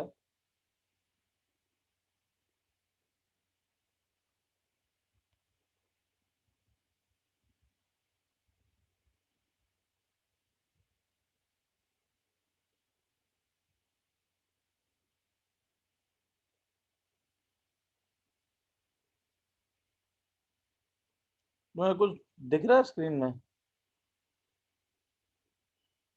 हाँ, लिसन, तुम्हें ये क्वेश्चन दे रखा है कि this is wave function of 2s। ठीक है, मुझे ना वो रेडियस चाहिए जहाँ पे प्रोबेबिलिटी ऑफ फाइंडिंग मैक्सिमा है, और जहाँ पे प्रोबेबिलिटी ऑफ फाइंडिंग 0 है, मतलब मिनिमा है। I want the radius where the radial node exists. I want the radius where probability of finding electron is maximum. So radius of radial node,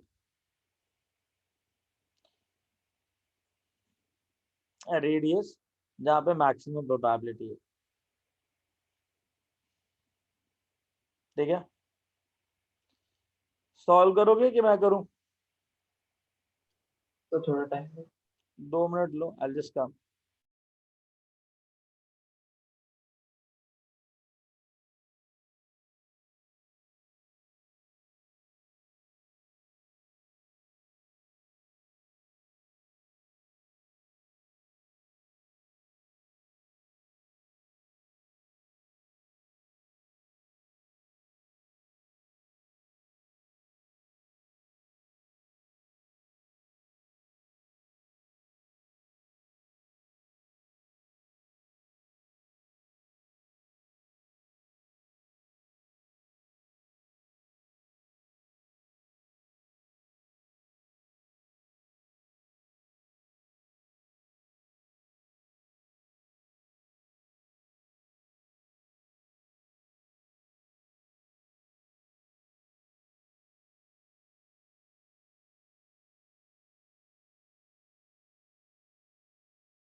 हाँ जी, हो गया गाइस, हो गया।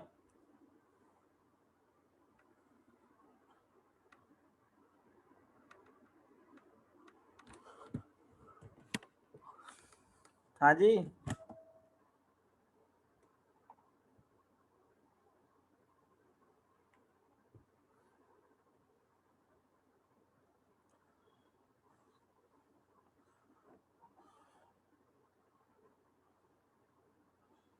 अच्छा रेडियल नोट तो निकल गया होगा, तुमको पता है ना कौन सा ऑर्बिटल है, ये 2s है, राइट?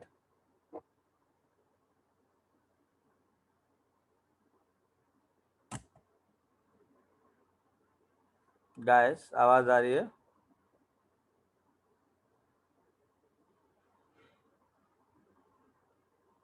हाँ, अगर ये ऑर्बिटल 2s है तो मुझे पता है साई आर 2s का जो होता है, ध्यान से देखना, ऐसा होता है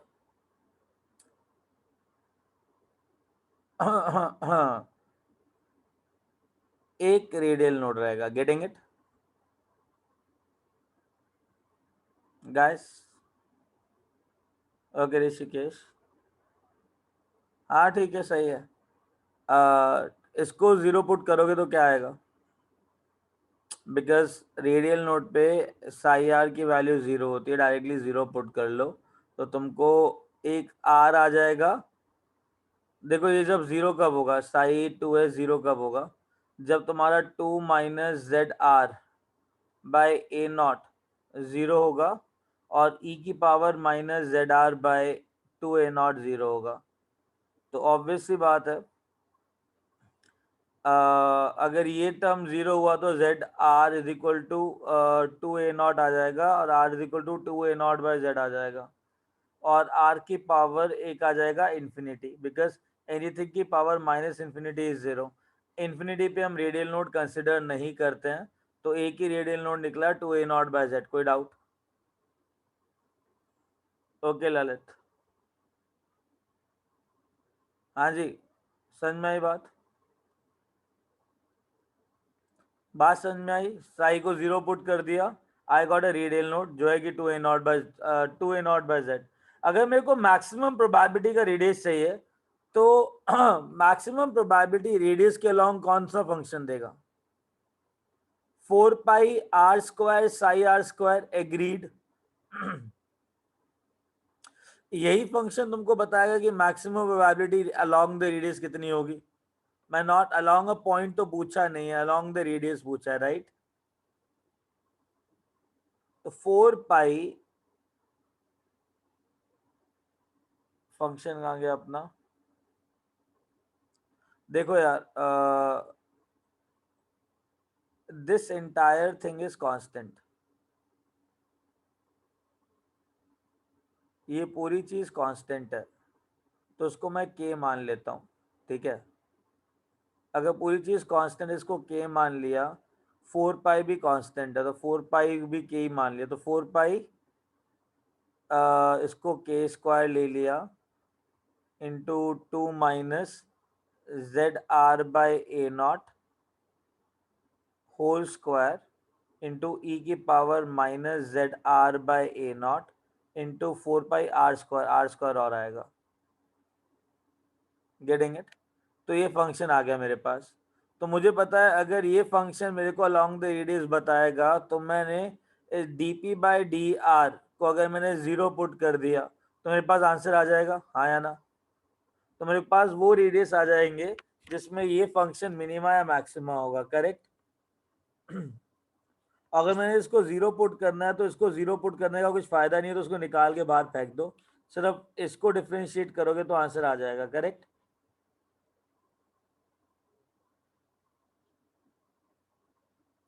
अरे समझ में आया मैंने क्या बोला? हाँ सर। और सर सिर्फ हम लोग साइज स्क्वायर को डिफरेंशिएट कब करते हैं, मतलब क्या पूछता साई था? स्क्वायर को नहीं करते हैं, 4 pi r square psi r square को करते हैं। मतलब वो वाला केस कभी नहीं आया, मतलब कुछ वो ऐसा कब, कुछ वो तब क्वेश्चन? आएगा जब वो पॉइंट मांग रहा हूँ। Tell me the point where the probability of finding the ठीक। इलेक्ट्रॉन इज मैक्सिमम, पॉइंट की बात करें जब वो, ठीक है। हाँ ठीक है सर। तो इसका डिफरेंशिएशन कर लोगे कि मैं करूँ अभी?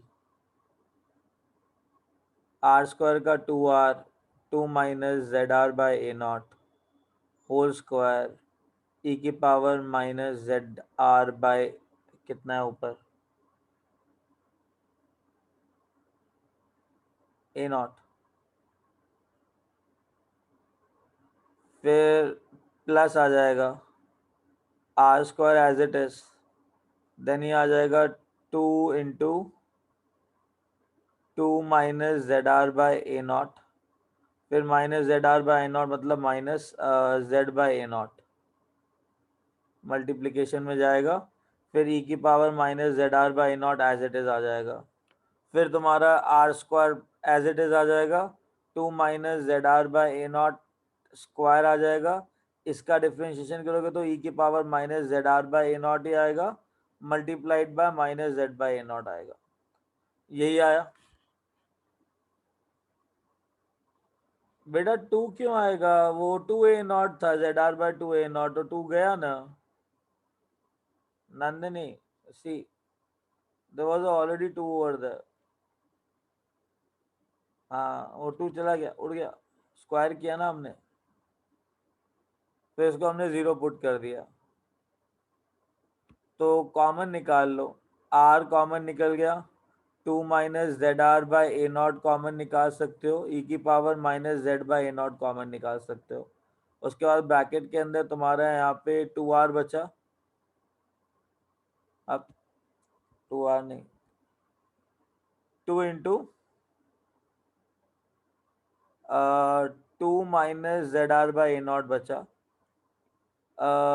इधर r चला गया, माइनस 2r बाय जेड और 2zr बाय ए नॉट आ गया, इंटू ई की पावर, हाँ ये भी चला गया, देन तुम्हारे पास ये निकला, तो plus r into 2 minus z r by a not,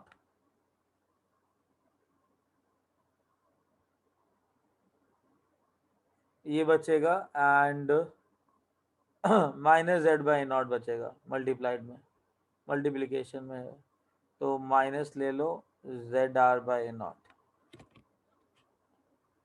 अब इस क्वाड्रेटिक इक्वेशन को सॉल्व करोगे तो क्या आएगा? सॉल्व किया इसको, इसका आंसर रूट में आता है, I guess 2 a naught plus minus √3 कुछ करके आता है, √5 कुछ करके आता है। Getting it? Then you'll get the answer. Want to solve that? नहीं सर। ठीक है, चलो विल वाइंड अप नाउ, ठीक है। होपफुली समझ में आया हुआ है करा कैसे क्या होना है क्या नहीं होना है, राइट? हाँ सर। ठीक है, ग्रेट।